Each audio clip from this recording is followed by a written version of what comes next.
processus de Nairobi reprend incessamment, annonce faite par le mandataire du chef de l'État. Ces dialogues entre le gouvernement congolais et le groupe rebelle. Et puis au Tchad, le fils de l'ancien président Idriss Déby Itno, le général Mahamat Idriss Déby, devient officiellement président de ces pays. Voilà ce qui ressort du dialogue national tchadien qui s'est clôturé le samedi dernier. Il a prêté serment devant la Cour suprême. Mesdames et messieurs, voilà le sommaire de ces journaux. Merci d'avoir choisi Géopolis TV pour vous informer.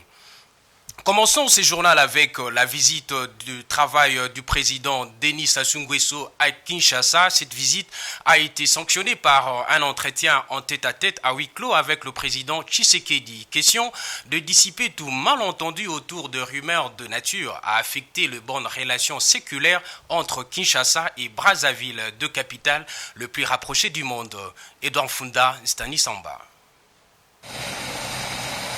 Invité par son homologue RD congolais Félix-Antoine Tshisekedi Tshilombo, le président Denis Sassou Nguesso de la République du Congo est arrivé à Kinshasa ce samedi, en fin d'après-midi, par hélicoptère qui a atterri sur l'héliport du nouveau palais présidentiel du Mont Galema où l'attendait le maître du lieu. Une visite de travail et d'amitié au cours de laquelle les deux personnalités vont aborder plusieurs questions liées notamment à la coopération bilatérale et régionale. Liées par la géographie et par l'histoire, Kinshasa et Brazzaville ont intérêt à entretenir des relations de bon voisinage en toutes circonstances. La crise sécuritaire inhérente au mouvement des personnes fuyant les conflits interethniques à Kwamouth par le fleuve Congo et ses conséquences humanitaires sur les deux rives est l'un des sujets phares au centre du tête-à-tête entre les deux chefs d'État. Une autre question qui suscite la curiosité de l'opinion, c'est celle liée aux accords signés entre Kigali et Brazzaville en avril dernier, des protocoles d'accords dits d'entente et une convention de concession dans le domaine agricole. Le tête-à-tête de ce samedi va à coup sûr dissiper tout malentendu autour des rumeurs de nature à entacher des bonnes relations séculaires qui ont toujours caractérisé les deux nations sœurs. L'entretien de ce samedi fait suite aux précédentes entre Félix-Antoine Tshisekedi Tshilombo et Denis Sassou Nguesso. La dernière en date est celle du mois de juin dernier où les deux personnalités s'étaient vues deux fois à Oyo et à Kinshasa. Kinshasa et Brazzaville sont également politiquement impliqués dans le projet de construction du pont-route rail qui va relier les deux capitales dans le but d'accélérer les échanges commerciaux entre les deux pays et d'assurer la continuité et la fluidité du transport le long du corridor maritime du bief atlantique. La question de la gestion des forêts du bassin du Congo au lendemain du pré-COP 27 organisé par Kinshasa, dont la suite est prévue dans les jours qui viennent à Sharm el-Cheikh en Égypte, concerne au plus haut point Félix-Antoine Tshisekedi Tshilombo et son homologue Denis Sassou Nguesso. La rencontre de Kinshasa est une occasion pour les deux chefs d'État de faire le tour d'horizon d'autres questions d'intérêt commun afin de renforcer la confiance mutuelle entre les deux pays voisins et leurs peuples respectifs. Restons toujours dans ces chapitres diplomatiques. Après plusieurs semaines d'interruption, le processus de Nairobi devrait reprendre dans les jours qui suivent. Les consultations avec différents groupes rebelles entamées sous l'égide du président Félix Tshisekedi et sous la conduite de son homologue d'alors, Uhuru Kenyatta, devraient ouvrir le chemin de la paix dans la partie orientale du pays. Patrick Ilunga, Stani Samba. Selon le professeur Serge Tshibangu, mandataire spécial du chef de l'État au processus de Nairobi, les consultations devraient reprendre bientôt. Il explique que ces pourparlers avaient été stoppés pour laisser du temps au Kenya qui en assure la facilitation d'organiser ses élections générales. Dans l'entretemps, le processus pour la recherche de la paix s'est enrichi de l'initiative de Luanda. Le mandataire du chef de l'État explique également que, compte tenu des élections en Angola, il était difficile de poursuivre les pourparlers. C'est ce qui sera fait, étant donné que les élections au Kenya et en Angola sont déjà passées. Dans sa nouvelle configuration, le processus de Nairobi devra être combiné avec celui de Luanda. Pour la RDC, cette initiative a été élevée au niveau de l'initiative régionale, bénéficiant d'un fonds spécial pour sa mise en œuvre, tel que décidé par les chefs d'État de la communauté d'Afrique de l'Est lors du sommet ordinaire d'Arusha en Tanzanie. Il faudra souligner que l'accord de Nairobi est l'une des recommandations qui a été formulée pour trouver une solution à la situation sécuritaire qui prévaut dans la partie est de la République démocratique du Congo. Cette solution n'a pas fait l'unanimité dans la classe politique congolaise, dont le parti mouvement lumumbiste progressiste MLP, parti cher au leader Franck Diongo. Et pour parler de ces partis et de sa position par rapport à cette situation qui endeuille plusieurs familles dans la partie en République démocratique du Congo, je leur ai plaisir de recevoir ici Maître Patrick Tinda Lilonga, qui est secrétaire général de ces partis, secrétaire national de ces partis. Bonsoir, Monsieur Patrick. Bonsoir, Monsieur les journalistes. Je voulais un peu rectifier. Vous avez mal prononcé mon nom. Je me nomme Maître Patrick Tinda, Mongali Bonga, Mwanaokata, Ongolo, Ogbusheshe. Je suis, comme vous avez dit, le secrétaire national du MLP, parti cher à l'honorable Franck Diongo, et je suis aussi le président du mouvement citoyen qui va bientôt voir les jours, qui va inciter la jeunesse à se prendre en charge. Merci pour ces correctifs. Donc, Maître Patrick Tinda Monga Libonga, vous l'avez souligné, vous êtes secrétaire national du MLP, président du mouvement citoyen La Révolution de la jeunesse congolaise. Effectivement. Vous avez suivi, comme nous, l'annonce de la reprise du processus de Nairobi, processus qui permet aujourd'hui de trouver une solution durable à la situation sécuritaire qui prévaut dans la partie est de la République démocratique du Congo. Que pensez-vous de ces processus de consultation avec le groupe rebelle? Déjà d'entrée de jeu, je dirais, Maître Patrick Tinda et le MLP sont contre. Nous sommes contre. Pourquoi? Tout simplement parce que nous considérons la RDC comme une personne malade. Et cette personne malade est consultée par un médecin et le médecin est en train de tâtonner. D'abord, en ce qui concerne les diagnostics. Le médecin, en consultant le malade, tâtonne sur les diagnostics et sur la thérapeutique. Le produit qu'il doit donner à cette personne malade. Nous pensons que ce n'est pas ça la solution. Déjà, la RDC, je crois que nous avons suivi avec une attention très soutenue monsieur le président Museveni lorsqu'il dit que ne viendront pas ici mourir pour nous.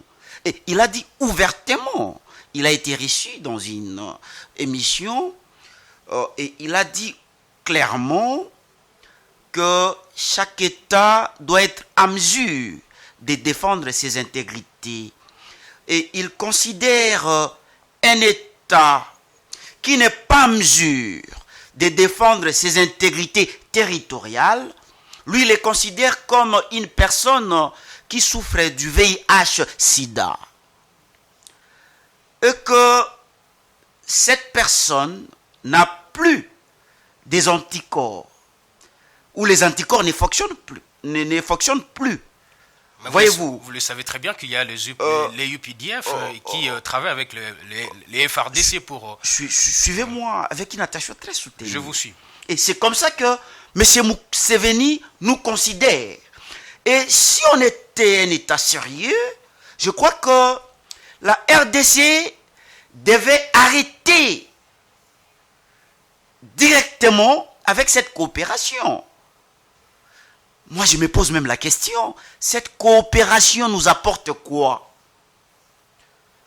Je pense que sur les plans militaires, puisqu'on nous a vanté des choses ici, notre président nous avait dit que l'armée kenyane, lorsqu'elle va venir, elle va passer par Bunagana. Et l'armée kenyane va neutraliser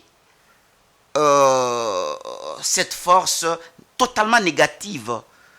Mais ça n'a pas été fait tel que décidé à Nairobi. Nous avons constaté que cette armée qui est venue pour neutraliser le M23 est venue plutôt constituer une zone tampon. Nous, la RDC qui pensait que cette force kenyane viendra ici pour combattre pour nous, on viendra ici et sont venus constituer une zone tampon. Cela démontre clairement que ils ne sont pas venus dans la logique de combattre pour nous. Raison pour laquelle, en suivant M. Museveni, le MLP qui a toujours dit que pour que nous puissions mettre un terme au massacre de l'Est, il n'y a que 4 solutions. Quelles sont ces solutions, ces 4 solutions? Premièrement, il y a la solution sur le plan militaire. D'abord, je voulais commencer par la diplomatie qui est la première solution. La solution sur le plan diplomatique. Sur le plan diplomatique, messieurs les journalistes, que comptez-vous faire? Si nous étions à la place du chef de l'État, on devait parler clairement avec nos soi-disant partenaires privilégiés. États-Unis, on devait parler avec eux. Aujourd'hui, nous considérons parler avec eux clairement, qu'ils puissent nous aider. Si réellement ils sont nos partenaires privilégiés, ils doivent nous aider avec des armes appropriées. Quand déjà le secrétaire général des Nations Unies dit que le M23 c'est une armée très bien organisée, ils ont des armes sophistiquées, moi je me dis, et quand on pose la question au secrétaire général des Nations Unies, où est-ce qu'il trouve les armes, il a dit clairement qu'il trouve les armes quelque part. Et là, vous trouverez que les États-Unis, notre partenariat avec les États-Unis est rempli d'hypocrisie. Si on était au pouvoir, on devait avoir un échange clair avec les États-Unis. Si ça ne marche pas, on devait peut-être chercher d'autres solutions. Peut-être aller voir M. Poutine, échanger avec lui, faire un partenariat gagnant-gagnant avec M. Poutine, qu'il nous donne des armes. Puisque les États-Unis, qui est notre partenaire privilégié, a dit qu'il n'est pas sûr. Puisque les armes que détiennent les M23, c'est tellement sophistiqué. Mais sur le plan militaire, ça c'est sur le plan diplomatique. Sur le plan militaire. Sur le plan militaire, messieurs les journalistes, vous êtes sans ignorer que l'armée congolaise, zaïroise à l'époque, c'était une armée très forte. Aujourd'hui, sur le plan militaire, si nous étions aux affaires, on devait, parce que pour mettre un terme au massacre de l'Est, nous devons compter que sur nos militaires. Vous avez suivi Museveni. On ne peut pas compter sur d'autres armées qui ne viendront pas ici mourir pour nous. Il n'y a que nos frères et sœurs qui sont militaires qui peuvent accepter de mourir pour leur pays. Je crois que nous, on devait organiser l'armée, recruter, terminer les dossiers d'infiltration. Notre armée est infiltrée. Terminer l'infiltration au niveau de l'armée, organiser l'armée. Comment l'organiser? Chercher les armes quelque part, puisque Monsieur le secrétaire général des Nations Unies a dit que le M23 trouve les armes quelque part. La RDC aussi, si nous étions, nous, le MLP aux affaires, on devait aussi chercher des moyens pour trouver les armes quelque part.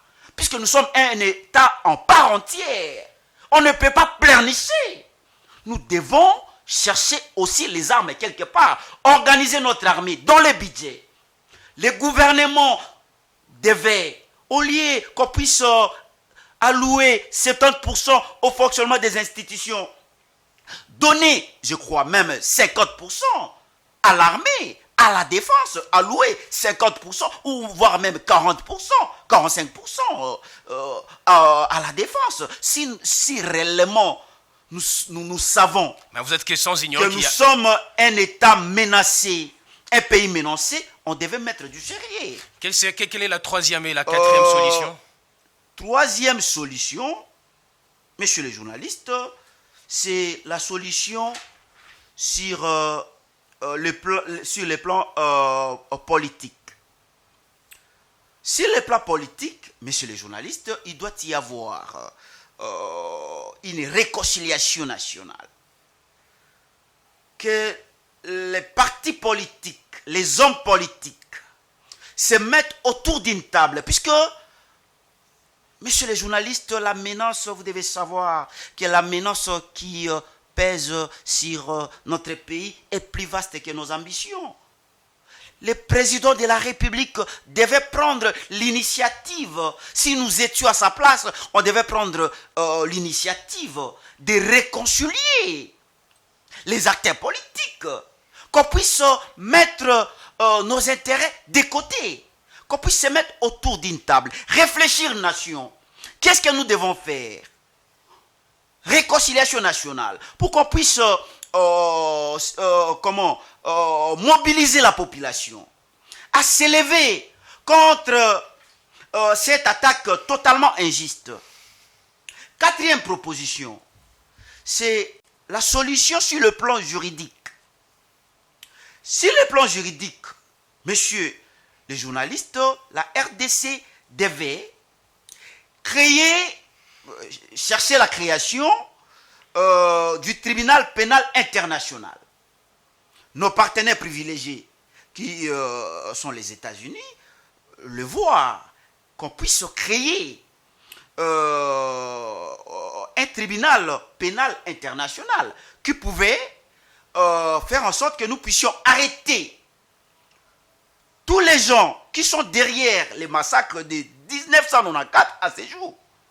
Et je crois aussi notre justice, renforcer la capacité de notre justice pour que l'on puisse déjà à notre niveau traquer tous ceux qui commettent des actes de vandalisme et aussi d'agression et qu'ils soient jugés. Ceux qui peuvent être jugés ici, qu'ils soient jugés, condamnés et qu'on puisse indemniser les victimes.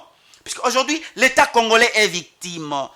À part l'État congolais, il y a les familles, des gens qui perdent leurs membres de famille.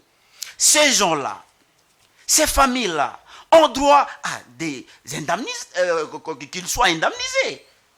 Voyez-vous, donc je pense que ce sont là les 4 solutions que nous préconisons si nous étions aux affaires. On pouvait, au lieu de planifier, au lieu de tâtonner, je crois que c'est ça la solution. On ne peut compter que sur notre armée, qu'on puisse terminer cette histoire d'infiltration. Dernièrement, on venait de nommer des généraux. Je crois que c'est bien bon, mais que l'on puisse terminer d'abord cette affaire d'infiltration. Mais puisque Bunagana a été pris sans que les armes soient retenties. Vous allez revenir, vous avez proposé 4 solutions, il y a une solution diplomatique, donc c'est-à-dire il faut parler de manière claire avec les RDC doit parler avec ses partenaires, notamment les États-Unis, de manière claire. Bien sûr, une solution. Si on trouve qu'ils ne sont pas clairs, qu'on puisse voir Poutine comme le Mali a fait. S'il vous plaît, donc il y a aussi une solution sécuritaire, donc il faut réorganiser une solution militaire. Il faut réorganiser l'armée et une solution politique. Il faut réorganiser, donner les moyens, prendre conscience que la RDC, c'est un État menacé prendre conscience, mettre des moyens déjà dans notre budget, qu'on puisse allouer beaucoup de pourcentage en ce qui concerne notre défense et aussi les services de sécurité, l'Agence nationale des renseignements, tout ça. Oui, mais en quoi vos solutions aujourd'hui sont le plus convenables, puisqu'il y a le gouvernement qui le fait déjà? Là, c'est vous qui le dites. Moi, je trouve que notre État est en train d'État-tonie. Voyez-vous déjà le fait pour notre État de nous amener déjà à la communauté de l'Afrique de l'Est. Moi, je trouve que c'est de l'irresponsabilité, puisque déjà en ce qui concerne les échanges, je trouve que qu'est-ce que la RDC exporte? On ne fait qu'importer. Nous exportons rien. Sur les plans du commerce, tout ça, qu'est-ce que nous allons exporter? Puisqu'on ne fait qu'importer. On importe tout ici. Je crois que c'est mal réfléchi pour nos autorités de nous amener. Aucun président, depuis Mobutu, nous a amenés dans cette communauté de l'Afrique de l'Est.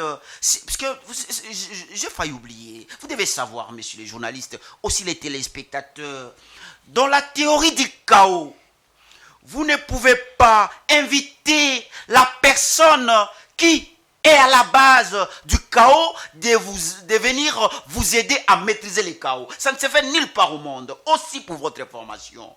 Dans la stratégie, dans l'art de la guerre, vous ne pouvez pas laisser les commandements à la personne que vous avez invitée chez vous pour venir vous aider. J'ai suivi M. Willy Michiki qui a dit, c'est notre chef d'État qui a demandé au président kenyan, à tous ses présidents, que le Kenya puisse prendre la direction, les commandes. Comment, messieurs les journalistes, les Congolais, nos militaires, qui se battent pour défendre la terre de leurs ancêtres, peuvent être commandés par des gens qui parlent anglais? Est-ce que, comment vous voyez cela? Moi, je trouve que c'est pratiquement inadmissible, inconcevable, c'est même méphistophélétique. Mais monsieur Patrick Tinda, mais que pensez-vous de s'il faut aujourd'hui amnistier ceux qui auront choisi de se rendre pacifiquement et ceux qu'il faut absolument, ou il faut absolument une justice pour le groupe rebelle et les victimes? Je pense que je vous ai proposé des solutions ici. Parmi les solutions que je vous ai proposées, je crois que vous m'avez suivi avec une attention soutenue. Je ne suis pas pour que ces gens soient amnistiés. Comment ils doivent être amnistiés? Avec tout ce qu'ils sont en train de... à moins que vous ne soyez pas congolais, messieurs les journalistes. Nos frères sont en train de mourir. Même au moment où je vous parle, même au moment où nous parlons ici, nos frères sont en train de mourir. Et on ne peut pas prendre cette question à la légère. Amnistier ces gens. Non. Je crois que la justice, notre justice doit faire son travail. Et aussi que nous puissions demander, moi je ne crois même plus à la sincérité des États-Unis, où on devait leur demander qu'ils puissent organiser un tribunal, comme je venais de vous dire ici, un tribunal pénal international qui devait poursuivre tous ces gens-là. Il n'y a pas question d'amnistie, pas question. Maître Patrick Tinda, on ne peut même pas préconiser cette solution d'amnistie. Oui. Maître Patrick Tinda, un dernier mot, un message de paix à toute la nation, puisque la paix aujourd'hui est le cheval de bataille du président, de l'actuel président de la République et de tous les gouvernements. Je pense que c'est voulu aujourd'hui par tous les Congolais. Je crois que déjà, la RDC échoue déjà en ce qui concerne la solution sur le plan diplomatique. Pourquoi vous ne voyez que noir dans toutes les solutions proposées par le gouvernement? Déjà, ça a échoué, puisque le chef de l'État nous a amenés à la communauté d'Afrique de l'Est. Déjà, c'est un échec, puisque ces gens sont venus constituer une zone tampon. C'est déjà un échec. Je crois que ce qu'il doit faire, il doit compter sur notre armée ils doivent mettre des moyens. Ils doivent prendre au sérieux cette menace qui pèse sur notre pays. On n'a que ça comme pays. Et aujourd'hui, c'est les fils du Sphinx qui sont au pouvoir. Est-ce que là où les Sphinx se retrouvent à ce moment, dans l'au-delà, est-ce qu'il est content de son fils? C'est la question que je me pose chaque jour. Est-ce qu'il est content? Puisque aujourd'hui, déjà notre territoire, les territoires sont en train de partir. Il y a Bunagana qui, jusqu'à aujourd'hui, est récupéré. Est pris, voulais-je dire, par les ennemis de la RDC. Est-ce que vous pensez que c'est en un seul jour qu'on peut facilement récupérer ça? Je pense qu'on dit toujours un bon général est celui qui anticipe la guerre. Ce n'est pas celui qui gagne la guerre. On devait anticiper tout ça. Et puisque vous êtes sans ignorer que le fils du Sphinx, que j'ai salué en passant, avait promis à cette population de l'Est que lorsque j'aurai le pouvoir, je vais mettre un terme au massacre. Est-ce qu'il a, aujourd'hui, il est à mesure? Il a réussi à mettre un terme au massacre. Je crois que c'est devenu encore pire. Aujourd'hui, Bunagana est parti, alors qu'en prenant le pouvoir, il avait... j'ai failli encore oublier. J'avais suivi Maman Bobila Dawa qui disait « Mobutu ne dormait pas. Avant qu'il dorme, il prenait son téléphone et il téléphonait dans les 9 frontières. Il demandait, il posait la question. Si c'est calme, mais je me pose la question, est-ce que notre président fait la même chose? C'est ça la question que je me pose nuit et jour. Okay. Est-ce qu'il fait la même chose? Ok, je pense que vous aurez la réponse. Merci, maître Patrick Tinda Mongali Bonga. Je rappelle que vous êtes secrétaire national du mouvement lumumbiste progressiste, parti cher à l'honorable Franck Diongo. Merci d'avoir accepté l'invitation et de parler de cette question de processus de paix en République démocratique du Congo. C'est moi qui vous remercie. Merci beaucoup. Je pense que ça ne sera pas la dernière fois. Pas la dernière fois. Merci. Nous poursuivons ces journaux avec un autre élément. Renforcement de l'effectif et rajeunissement du secteur de la justice sur toute l'étendue de la République démocratique du Congo. Le dimanche 9 octobre dernier, le Conseil supérieur de la magistrature a organisé un concours de recrutement de nouveaux magistrats. À Matadi, chef-lieu de la province du Congo central, c'est le premier président du Conseil d'État qui a donné l'égo de cette grande activité. Fiston Leko, Patricia Mabungo. Sur plus de 580 candidats enregistrés au Congo central, 505 seulement ont été retenus pour participer à cette épreuve du concours de recrutement national des nouveaux magistrats dimanche 9 octobre. C'est dans la ville de Matadi, au collège de Tetemboa. Le go a été donné par Grace Kwanga Maswangi Bilolo, jouant l'intérim du gouverneur en mission. Il a rendu hommage au chef de l'État et a salué cette initiative car cette épreuve vient renforcer l'appareil judiciaire et rajeunir l'effectif, contribuer aussi à la crédibilité de la justice nationale. Je rends un vibrant hommage à l'endroit de son Excellence Félix Antoine Tshisekedi Tshilombo, chef de l'État, qui dans sa vision de renforcer les effectifs et du rajeunissement de son personnel dans le secteur de la justice rend possible le concours de ce jour. Par ce comportement, notre appareil judiciaire s'enrichira d'un effectif compétent, crédible pour sa bonne marche. Pour Marthe Odiononde, première présidente du Conseil d'État venue pour superviser cette épreuve en province, dans son monde d'ouverture, avant l'ouverture des malles des items, ce recrutement est très serein car cela répond à la vision du chef de l'État, celle de la réforme du secteur judiciaire. Je vous invite dès lors à une réelle et sérieuse prise de conscience individuelle et collective pour aboutir à un recrutement serein. La République a bien pris la mesure du fait qu'il y a des territoires qui sont en carence totale des magistrats et où la justice ne fonctionne pas bien. Aujourd'hui candidat, mais demain magistrat en fonction.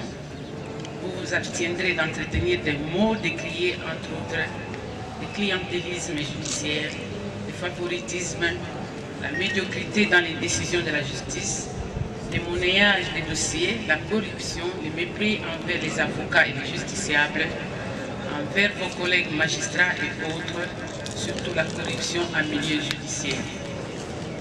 Avec vous, toutes ces tares ne doivent pas venir altérer le sens de responsabilité du magistrat que vous serez demain. S'en est suivi passage de chaque local pour la remise des items aux candidats et de leur donner des explications qui leur exigent un mental frais pour affronter cette épreuve nationale. 4 heures à chaque participant pour faire face à des questions importantes du droit civil, judiciaire, pénal ainsi que l'éthique et déontologie. Notons que ce concours au Congo central a connu la présence de plusieurs membres du Conseil provincial de sécurité et du corps judiciaire. Quittons la justice pour l'économie, l'équipe dirigeante de la Caisse nationale de péréquation a été reçue par le Premier ministre Jean-Michel Sama Lukonde. C'était dans le cadre d'une série d'audiences qu'il a accordées aux différentes structures, tant publiques que privées. Il a donné des orientations aux dirigeants de cet établissement public, notamment le directeur général et le président du conseil d'administration de la Caisse nationale de péréquation. Suivez ces commentaires de Fiston Léco. La Caisse nationale de péréquation est ce mécanisme permettant l'équilibre de la solidarité voulu par le président de la République, chef de l'État, entre les provinces et les entités territoriales décentralisées pour leur développement harmonieux, étant donné qu'elles ne sont pas dotées toutes des mêmes moyens. Le président du conseil d'administration de la Caisse de péréquation a affirmé à la presse qu'ils sont venus présenter leur civilité au Premier ministre, qui est l'autorité de tutelle de cet établissement public. Et nous sommes venus évidemment le présenter nos civilités et rapidement, au vu du résultat qu'attend le gouvernement, qu'attend le chef de l'État de cet établissement public, faire une séance de travail déjà rapidement pour savoir qu'est-ce qui doit être fait rapidement pour que nous puissions mettre en effectivité ce besoin du chef de l'État de l'équilibre de développement entre les provinces. C'est depuis la récente nomination de l'excellence, Monsieur le Président de la République, depuis le mois d'août, et nous avons déjà commencé à travailler et je pense que le projet des 145 territoires tel que voulu par le Président de la République a déjà été lancé et de main de maître par le gouvernement. Et la Caisse nationale de péréquation vient en continuité avec ce projet qui met au centre de ses activités, de son importance, en tout cas le social, la solidarité entre les provinces, entre les entités territoriales décentralisées. Il faut dire que cette équipe vient d'être nommée récemment par le chef de l'État.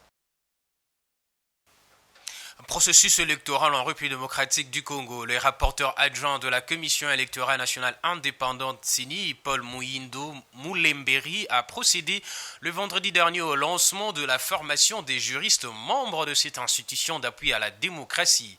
Une formation qui porte sur le contentieux post-électoraux. Cette activité a eu lieu à la résidence de la science dans la commune de Lagombe. Voldikengi Stanisamba. Le rapporteur adjoint de la Commission électorale nationale indépendante, Paul Muyindu Mulemberi Vaoumawa, accompagné de Fabien Boko et Gérard Bissambou, membres de la plénière, ont procédé vendredi dernier au lancement de la formation des juristes de l'institution sur les contentieux post-électoraux. Pendant 6 jours, les participants à cette session plancheront sur différents types de contentieux déroulant de consultations électorales. Le rapporteur adjoint Paul Muyindu en a donné les orientations dans son allocution d'ouverture. Vous le savez, nous sommes dans un processus que nous avions commencé depuis un certain temps. Et au fur et à mesure que les jours passent, nous surmontons les échelons. Et en escaladant ces échelons, aujourd'hui nous sommes dans une phase qui va nous faire plonger dans une grande activité qui est celle de l'enrôlement. Mais cet enrôlement, avant qu'il ne puisse arriver, il y a bien nombre d'activités qui précèdent cette activité. Voilà pourquoi il est important que d'abord, vous qui êtes les juristes internes, vous étiez appelés à maîtriser le séquençage de tout ce qui devrait se passer. Et c'est dans cette optique-là que la formation de ce jour va avoir un regard opérationnel et puis un regard juridique. Aux juristes de la CENI, le rapporteur adjoint a été clair. Cette formation ne va pas être seulement théorique, elle va être aussi pratique. Et donc, vous allez non simplement avoir un regard sur ce que dit la loi, mais vous allez critiquer, vous allez soulever des cas pratiques et vous allez avoir des débats entre vous, et de telle sorte que lorsque quelqu'un doit être en face des juristes de la CENI, qu'il puisse se dire que je suis devant un connaisseur. Si vous venez de nous rejoindre, vous êtes en train de suivre la grande édition sur Géopolis TV. Place à présent à la page internationale.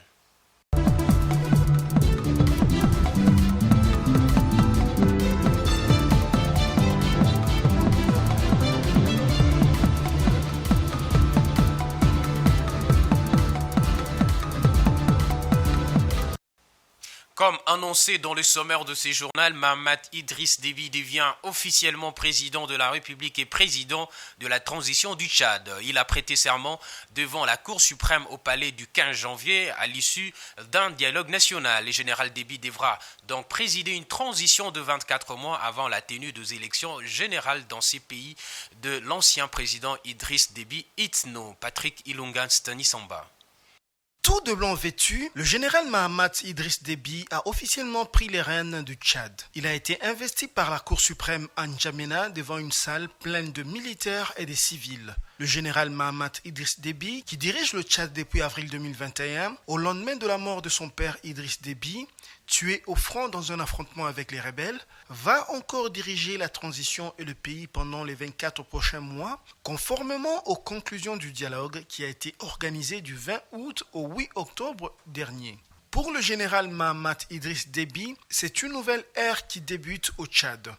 À l'occasion de la clôture du dialogue qui a décidé de son investiture, le jeune chef de l'État a exprimé sa fierté du dialogue qui a permis au pays de sortir du scénario de l'horreur. Fin de citation. Le dialogue a notamment adopté diverses résolutions, parmi lesquelles la prolongation de 24 mois de la transition, la possibilité pour les dirigeants de la junte de se présenter aux scrutins qui suivront, la dissolution du Conseil militaire de transition et un gouvernement de réconciliation qui sera nommé et possiblement révoqué par le président de transition. Le président tente néanmoins de convaincre ceux de ses compatriotes qui ont boycotté les pourparlers nationaux, notamment une frange de l'opposition, mais également les rebelles du FACT, ceux-là qui avaient lancé l'offensive au cours duquel l'ancien président le maréchal Idriss Déby Itno avait été tué.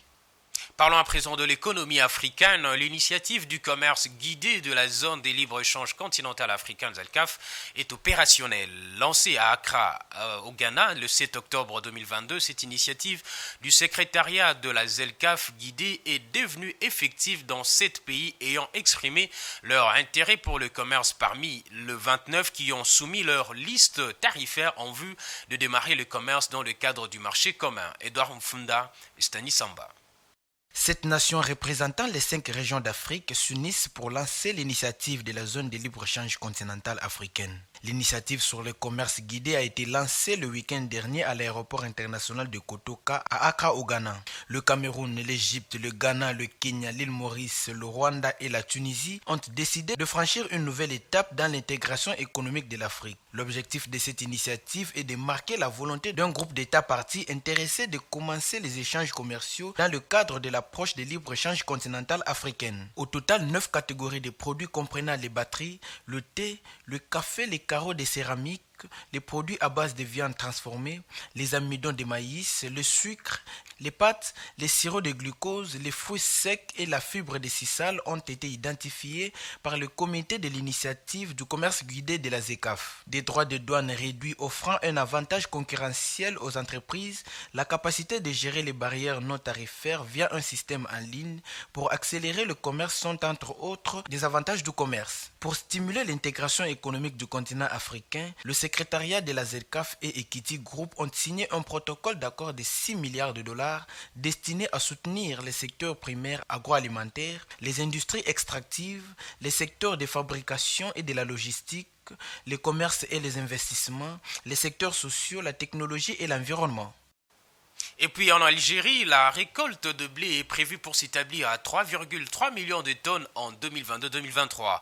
Voilà ce qu'indique le département américain de l'agriculture dans son dernier rapport publié au début de ce mois d'octobre. Ces rapports portent sur la production de céréales dans le pays d'Afrique du Nord. Suivez ces commentaires de Géopolis TV.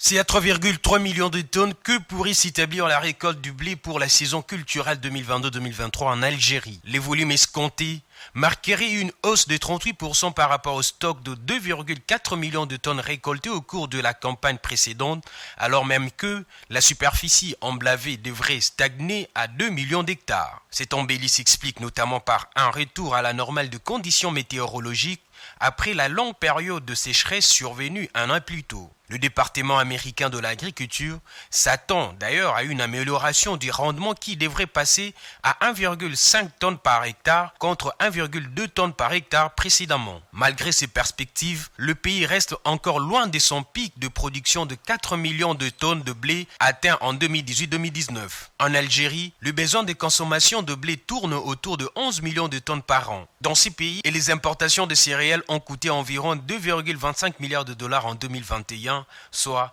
le quart de la facture totale des importations alimentaires selon le département américain de l'agriculture. Il faut donc rappeler que l'Algérie est l'un des principaux importateurs de blé en Afrique. Si la longue période de sécheresse survenue un an plus tôt a mis un frein à la croissance de la production locale, l'heure est à la relance dans la filière. Ce journal touche à sa fin, mais avant de nous quitter, voici le rappel de titre. Le processus de Nairobi reprend incessamment, annonce faite par le mandataire spécial du chef de l'État à ce dialogue entre le gouvernement congolais et les groupes rebelles. Et puis, au Tchad, le fils de l'ancien président tchadien Idriss Déby Itno, le général Mahamat Idriss Déby, devient officiellement président de ces pays. Voilà ce qui ressort du dialogue national tchadien qui s'est clôturé le samedi dernier. Il a prêté serment devant la Cour suprême au palais du 15 janvier.